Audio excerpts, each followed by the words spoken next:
어떤 그 지방에 한 절이 있었습니다. 그 절에 교회가 그 절 옆에 교회가 이사를 왔습니다. 절은 좀 조용하지 않습니까? 교회는 좀 시끄러웠습니다. 밤낮 쉬지 않고 찬양을 불러대니까 찬양 소리가 절로 다 넘어가는 겁니다. 도저히 안 되겠다. 그래서 교회에서 할렐루야 하면 절에서도 나무관세 모살 큰 소리로 외치기 시작했습니다. 서로 경쟁이 붙었습니다. 하다가 지친 이 주지스님이 스님들을 다 불러 모아놓고 대책회의를 합니다. 정말 시끄럽다. 찬양이 절로 다 넘어와서 절이 꼭 교회가 된 것 같다. 우리 중에 빨리 누가 대표로 가서 저 교회 목사한테 좀 시끄러우니까 조용히 좀 해라고 말을 해라. 근데 아무도 겁이 나서 안 가려고 합니다. 그때 한 동자승이 일어서서 말합니다. 주지스님, 제가 가겠습니다. 너는 너무 어려서 안 된다. 네가 무슨 말을 할 수 있겠느냐. 그랬더니 동자승이 벌떡 일어서면서 걱정 마십시오. 제가 십자가를 지겠습니다. 오늘 이야기는 오늘 본문과 아무런 연관이 없는 그런 이야기입니다. 그런데도 제가 이야기를 시작할 때 설교를 시작하면서 이 처음 이야기를 시작한 이유는 여러분들을 웃게 하기 위해서 시작했습니다. 여러분 요즘 참 최근 신나게 웃어본 적이 언제이십니까? 요즘은 재미있는 이야기를 해도 별로 웃음이 나오지 않습니다. 코로나19라고 하는 이 팬데믹 상황 속에서 우리를 참 힘들게 만들고 있습니다. 웃지 못하게 만들고 있습니다. 최근 이태원 클럽발 코로나 이것이 대구 신천지 교회에서 발했던 그 코로나와 또 다른 코로나라고 합니다. 유럽발 코로나라고 하여서 우리나라도 혹시나 유럽처럼 저렇게 되는 것은 아닌가고 하는 그런 우려 섞인 말들이 오고 가고 있습니다. 조금 답답하시더라도 마스크를 꼭 잘 끼고 또 손 세정제도 잘 하고 다니시면 참 좋겠습니다. 그래서 참 이런 시대를 우리가 살고 있기 때문에 잘 웃지 못합니다. 저는 이런 시대 속에서 어떻게 하면 우리가 유쾌하게 한번 웃어볼 수 있을까 하는 생각을 가지고 오늘 유쾌, 상쾌, 통쾌하게 사는 법 이런 제목으로 말씀을 준비했습니다. 유쾌하다, 통쾌하다, 상쾌하다, 통쾌하다 이 단어는 이 말은 우리가 참 많이 들어왔던 말입니다. 유행가 중에서도 이런 노래가 있고요. 또 옛날에 그 이순신 장군 무슨 패스인가요? 그 광고 영상에도 보면 유쾌, 상쾌, 통쾌 이런 말들이 나왔었습니다. 근데 오늘 본문에도 그게 나옵니다. 19절을 한번 읽어보겠습니다. 19절 시작. 그러므로 너희가 회개하고 돌이켜 너희 죄 없이 함을 받으라. 이같이 하면 새롭게 되는 날이 주 앞으로부터 이룰 것이요. 여기서 이 새롭게 되는 날이란 단어를 썼는데 이것을 이전에 우리가 번역 성경으로 읽었던 개역 개정판, 지금은 개역 개정판이고 개역 한글판이 있습니다. 한글 개역판. 그 한글 개역판에는 이렇게 번역을 합니다. 그러므로 너희가 회개하고 돌이켜 너희 죄 없이 함을 받으라. 이같이 하면 유쾌하게 되는 날이 주 앞으로부터 이를 것이요. 새롭게 되는 날이 유쾌하는 날이 되었다는 겁니다. 여기서 이 유쾌하다는 이 헬라어는 아납스크시스라고 합니다. 이 단어는 상쾌하게 하다, 신선하게 하다, 원기를 회복하다라는 뜻을 가지고 있습니다. 그래서 영어 성경에는 refreshment 혹은 refresh 이렇게 쓰는데 우리가 보통 운동을 하고 난 다음에 마시는 청량 음료 있지 않습니까? 이걸 refresh drink라고 하지 않습니까? 우리를 신선하게 만들고 상쾌하게 만들어주는 그런 음료라는 것이죠. 자, 그러므로 이 말씀을 다시 번역하게 되면 이렇게 번역할 수도 있겠습니다. 그러므로 너희가 회개하고 돌이켜 너희 죄 없이 함을 받으라. 이같이 하면 너의 인생에서 유쾌, 상쾌, 통쾌한 날이 주 앞으로부터 이를 것이요. 사랑하는 여러분, 주님으로부터 유쾌, 상쾌, 통쾌한 날이 사랑하는 여러분들 삶 가운데 나타날 수 있기를 주의 이름으로 축복합니다. 그러면 어떻게 이런 주님으로부터 이 영적인 정말 유쾌함, 상쾌함, 통쾌한 삶을 살아갈 수 있겠습니까? 제가 크게 두 가지로 말씀을 드리겠습니다. 첫 번째는 우리의 죄를 회개해야 된다는 것입니다. 오늘 성경에 보니까 너희가 회개하고 돌이켜 너희 죄 없이 함을 받으라 라고 말씀을 하죠. 이 말씀은 베드로가 솔로몬 행각에서 설교하던 중에 했던 말씀입니다. 베드로와 요한이 성전 미문의 안전매기를 고친 사건 때문에 솔로몬 행각에 5,000명 이상이 되는 사람들이 엄청나게 많은 구름대와 같은 그 인파들이 몰려들었습니다. 그들이 깜짝 놀랐습니다. 어찌하여서 나면서부터 안전병이 된 자가 일어날 수 있느냐? 여러분, 오늘날의 이 의학 기술도 나면서부터 안전병이 된 자를 나중에 성인이 되고 난 다음에 고친다는 것. 어릴 때에는 조금 의학 기술 가지고 조금 차도를 줄 수 있겠지만 성인이 되고 난 다음에 이것을 벌떡 일으킨다는 것은 불가능합니다. 근데 어떻게 이렇게 할 수 있느냐? 깜짝 놀랐죠. 그래서 10절에 저들이 심히 놀라고 놀라니라. 이 반복적인 놀랍다는 단어를 반복해서 쓰면서 놀라운 일, 경악스러운 일들이 벌어졌다라고 얘기를 하고 있습니다. 여러분, 경악한다는 말이 무슨 말입니까? 어떤 충격적인 사건 때문에 사람들이 비정상적인 반응을 하는 것을 경악했다라고 얘기를 하죠.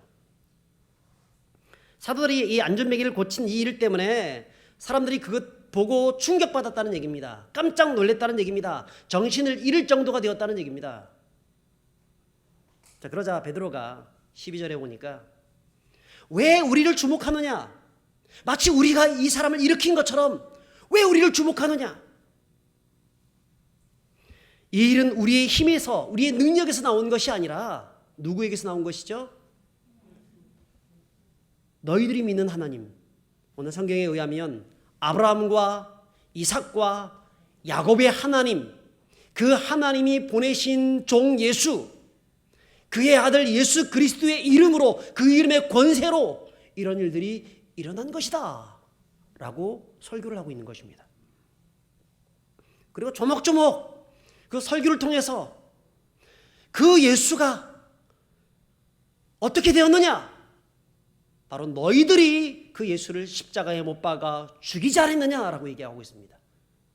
그리고 그들의 죄를 세 가지로 조목조목 밝히고 있는데요. 첫 번째가 뭐냐면 예수님을 죽이도록 빌라도에게 넘겨준 죄를 너희가 지었다. 두 번째는 뭐냐면 빌라도가 그에게 죄를 찾을 수 없으니 놓아주자고 했을 때 그들은 십자가에 못 박으라고 소리 질러서 다시 십자가에 넘겨준 죄를 지었다. 세 번째는 뭐냐면 빌라도가 예수님을 풀어주자고 했을 때 예수님 대신 살인한 자인 바라바를 풀어주는, 바라바와 바꾸어버리는 그런 죄를 지었다라고 이야기를 하고 있습니다. 자, 무슨 죄입니까? 선을 악으로 바꾼 죄입니다. 선하신 예수 그리스도를 배신하여서 악한 자들의 죄에 동조했던 죄들입니다. 예수님이 그 예루살렘 성을 쭉 나귀 타고 오르실 때에 사람들이 환호성을 질렀습니다. 예수님을 향하여서 호산나 찬송하리로다. 다윗의 자손 예수여 가장 높은 곳에 호산나. 저들은 주님이 이 땅을 다스리실 메시아라고 생각하면서 그분을 높여 찬양했습니다. 그런데 어떻습니까? 상황이 불리해졌습니다. 상황이 안 좋아졌습니다. 사람들이 배신하기 시작합니다. 기독권자들이 그들을 선동하기 시작합니다. 그 선동에 녹아나서 결국은 그들과 합세하여서 예수님을 배신하기 시작했습니다. 십자가에 못 박으라고 소리 지르기 시작했습니다. 이것을 지적하고 있습니다.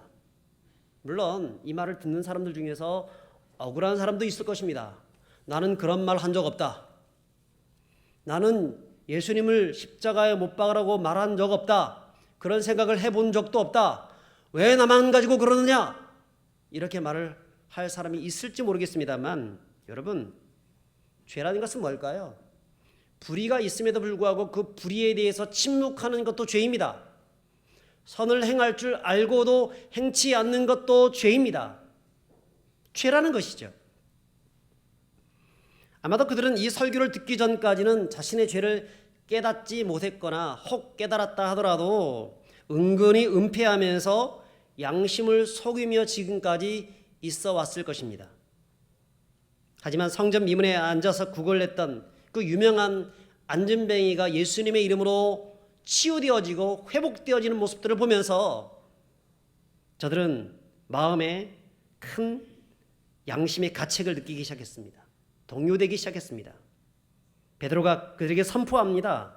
너희들이 이런저런 죄를 지었다라고 얘기를 합니다. 그리고 회개를 촉구합니다. 자, 그리고 17절 18절 이렇게 그들의 양심을 촉구하고 난 다음에 이렇게 진정시키며 다시 한번 회개를 촉구해 나가는데 17절 18절 읽어보겠습니다. 시작. 형제들아 너희가 알지 못하여서 그리하였으며 너희 관리들도 그리한 줄 아노라. 그러나 하나님이 모든 선지자의 입을 통하여 자기의 그리스도께서 고난을 받으실 일을 미리 알게 하신 것을 이와 같이 이루셨느니라. 너희가 알지 못해서 그렇게 한 건 안다는 겁니다. 내가 충분히 이해하겠다는 것입니다.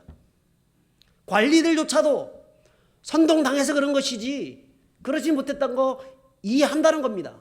그럼에도 불구하고 19절에 뭐라고 얘기하죠? 회개하라고 얘기합니다. 19절 같이 읽습니다. 그러므로 너희가 회개하고 돌이켜 너희 죄 없이 함을 받으라. 이같이 하면 새롭게 되는 날이 주 앞으로부터 이를 것이요. 회개하라.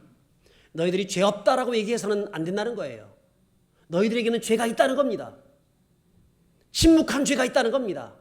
동요한 죄가 있다는 겁니다. 선동당한 것도 죄라는 겁니다. 여러분 다 이런 것들이 죄라는 겁니다. 그래서 선지자들로부터 계속해서 예언되어졌던 메시아 예수 그리스도를 못 박아 죽였다는 것입니다.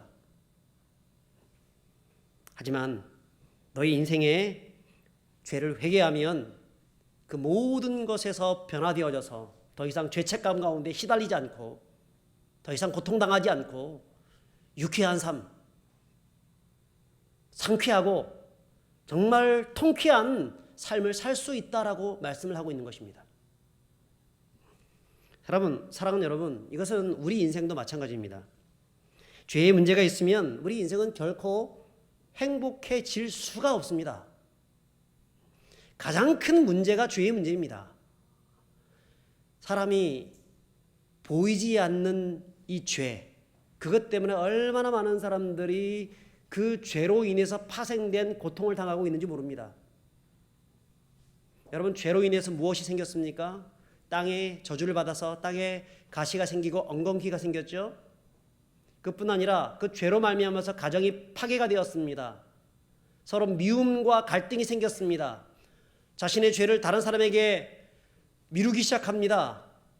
전가시키 나가기 시작합니다. 서로 싸우기 시작합니다. 결국 그 죄로 말미암아서 처음 그 에덴 동산 이후에 첫 가정이었던 아담 가정에 어떤 비극이 있었습니까?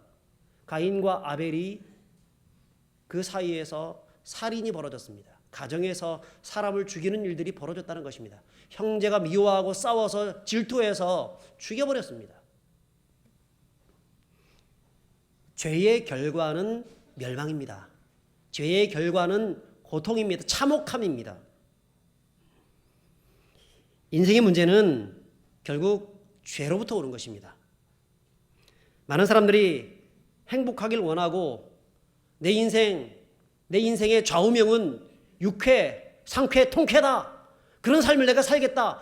수백 번 외쳐본다 할지라도 여러분 사람들이 그런 삶을 살고 있습니까? 그러지 못한 이유는 바로 그 안에 근본적인 문제인 죄의 문제를 해결하지 않기 때문에 그런 것입니다. 여러분 생각해 보십시오. 자동차의 엔진이 고장 났을 때 그러면 아무리 시동을 걸고 이 차를 달려고 해도 차는 달려가지가 않습니다. 시동 걸려지지가 않습니다. 근데도 불구하고 참 바보 같은 이 운전자가 이 차가 시동 걸리지 않는 이유는 이 차의 색깔이 잘못된 색깔이라서 그래. 시동 걸리지 않는 이유는 선텐을 하지 않아서 그래. 시동 걸리지 않는 이유는 에어컨이 문제가 생겨서 그래. 엉뚱한 데서부터 자꾸 그 문제를 찾게 되면 여러분 그 자동차가 나갈 수 있겠습니까? 안 나가는 거예요. 근데 많은 사람들은 진짜 죄의 원인 때문에 우리가 불행을 당하고 있는데도 불구하고 다른 엉뚱한 것에서부터 그 원인을 찾기를 좋아한다는 것입니다. 여러분 인생의 행복은 죄의 문제를 해결할 때 행복이 찾아오는 것입니다. 예수님께서는 바로 우리를 행복하기 위해서 이 땅에 오셨습니다. 저와 여러분들을 행복한 삶으로 이끄시기 위해서 오셨는 줄 믿으시기 바랍니다. 우리의 죄, 가장 큰 문제인 이 죄의 문제를 해결하여서 죄를 뛰어넘는 하늘의 행복을 주시기 위해서 오셨다는 것입니다. 그런데 이 죄는 우리 스스로 해결할 수가 없습니다. 착한 일을 많이 해도 해결할 수가 없습니다. 봉사를 많이 해도 해결할 수 없습니다. 우리 어려서부터 도덕 시간에 선생님들한테 그런 얘기를 많이 들었죠. 바른 생활 시간에 착한 일 많이 하면 천국 갈 수 있다. 그렇지 않습니다. 착한 일 아무리 해도 나는 원천적인 죄인이기 때문에 죄인이 죄인을 구원할 수는 없는 것이죠. 어떻게 죄인이 죄인을 구원할 수 있겠습니까? 자기 죄도 해결하지 못하면서 다른 사람을 구원할 수 있겠습니까? 그러니까 죄인은 죄인을 구원할 수가 없는데 죄인이 아닌 분이 그 죄인을 구원할 수가 있는 겁니다. 물속에서 물에 빠져서 거의 죽어가고 있는 그 허우적거리고 있는 그 사람이 자기 스스로 구원할 수 있겠습니까? 죽는 것입니다. 바깥에서 동아줄을 던져 주어야만 구원할 수가 있는 것입니다. 여러분, 우리의 죄는 우리 스스로 해결할 수가 없습니다. 예수 그리스도께서 죄가 전혀 없으신 하나님의 아들 그 부분만이 우리의 죄를 해결할 수 있는 유일한 대안입니다. 내가 곧 길이요 진리요 생명이니 나로 말미암지 않고는 아버지께로 올 자가 없느니라. 예수 그리스도를 통하지 않고는 이 죄 문제가 해결될 수가 없는 것입니다.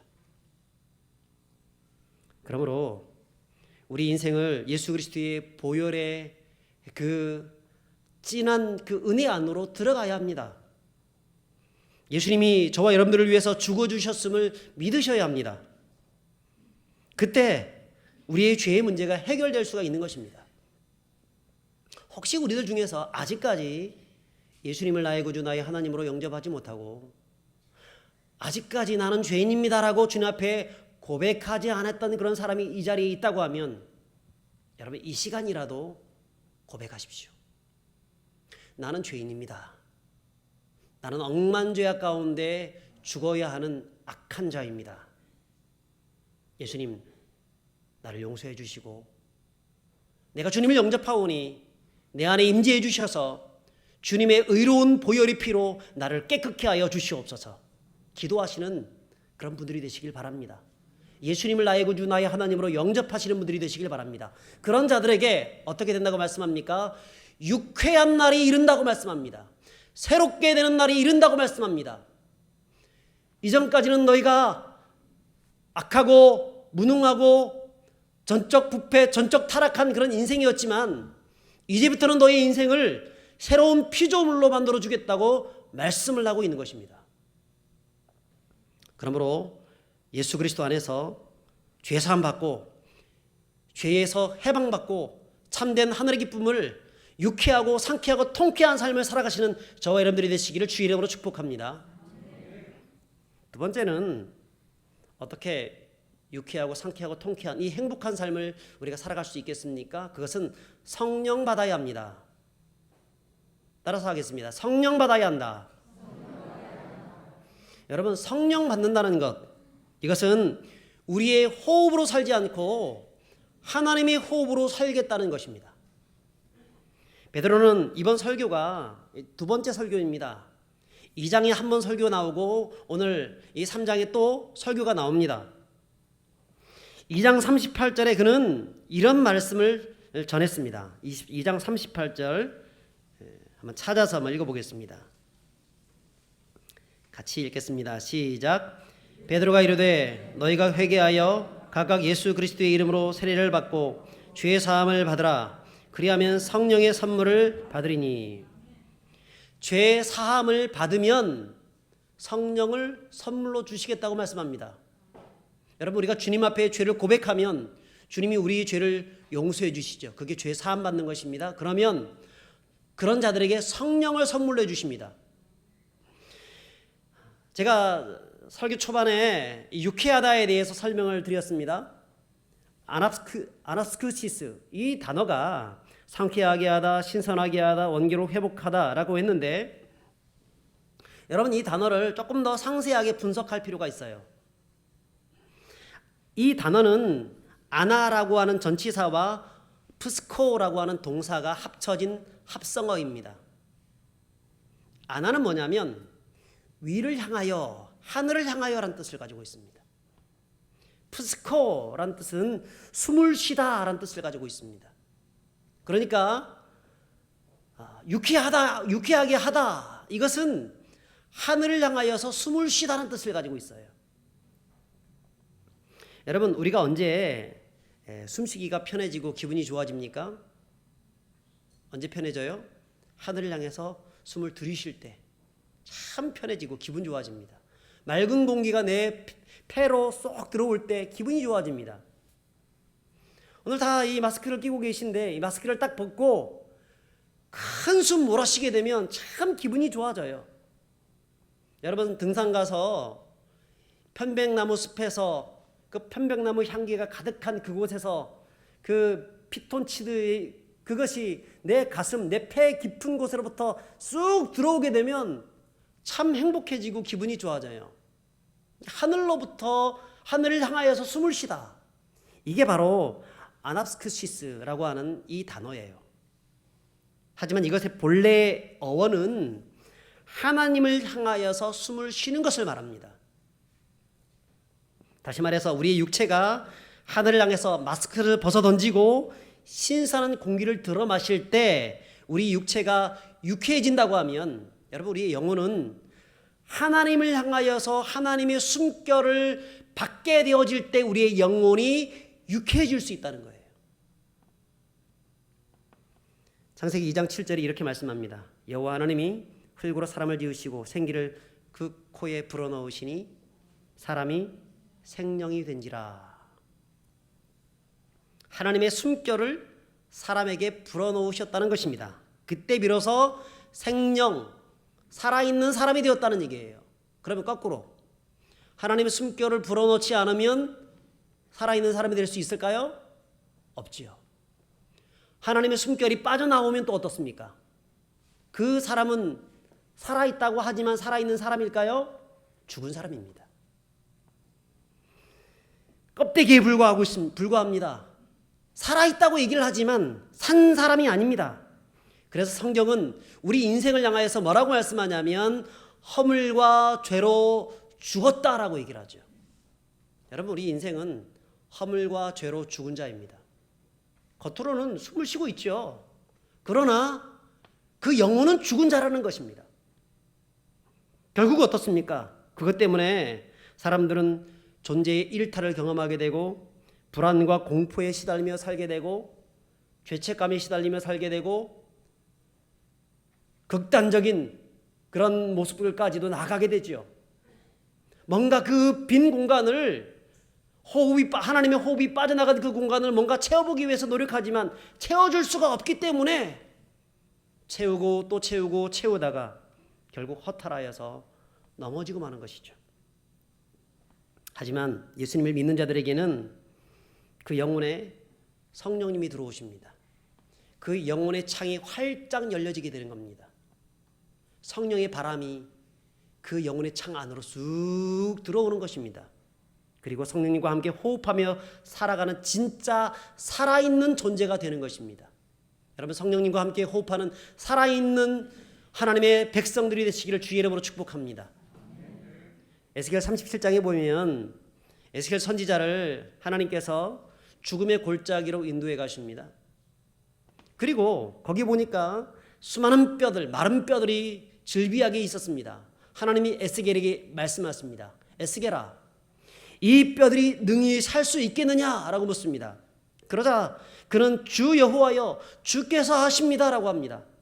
그때 하나님이 뭐라 말씀하시냐면 4절과 5절에 이렇게 말씀합니다. 또 내게 이르시되 너는 이 모든 뼈에게 대언하여 이르기를 너의 마른 뼈들아 여호와의 말씀을 들을지어다. 주 여호와께서 이 뼈들에게 이같이 말씀하시기를 내가 생기를 너희에게 들어가게 하리니 너희가 살아나리라. 무엇입니까?